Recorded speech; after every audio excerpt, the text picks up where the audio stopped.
አሰብ የኤርትራ አካል ሆኖ አያውቅም። ኔቨር ኤቨር። በዚህ ፎር ዘ ላስት 30 ይርስ ነው ይሄን ያደረጉት። መልሰን ማምጣት አለብን። አሰብ የኛ ነው። ሁልጊዜ መዋሸት የለም። አሰብ የኛ ነው። ትልቁ ፈተና አባይ ነው። ሌላው የአባይ ውላጅ ናቸው።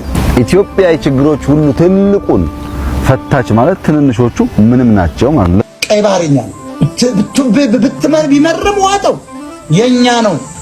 ጉልበት ያለው ይቀጥላል፣ ጉልበት የሌለው ይበተናል። ስለዚህ እኛ መጠናከር መታጠቅ ብቻ ነው። ሁልጊዜ ባህር ተዘግቶብን የሰው ልጅ መገኛ የተባለው ኢትዮጵያ ሕዝብ መቀጠል የለበት። አሰብ መከፈት አለበት። በኤኒ ኮስት ኤንድ በኤኒ ዋር በኤኒ ሚንስ ኤንድ በኤኒ ፖለቲካል ዲስከሽን መከፈት አለበት።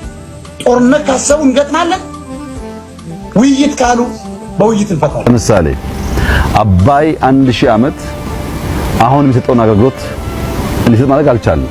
ቀይ ባህር እኮ 30 ዓመት ነበርኛ እጅ ቀይ ባህር የዛሬ 30 ዓመት ነው። የትናንትና ታሪክ ነው። የተፈጠረው ስህተት ትናንትና ነው። ነገ ይታረማል። ብዙ ከባድ ነው። የሺህ ዓመት ነው።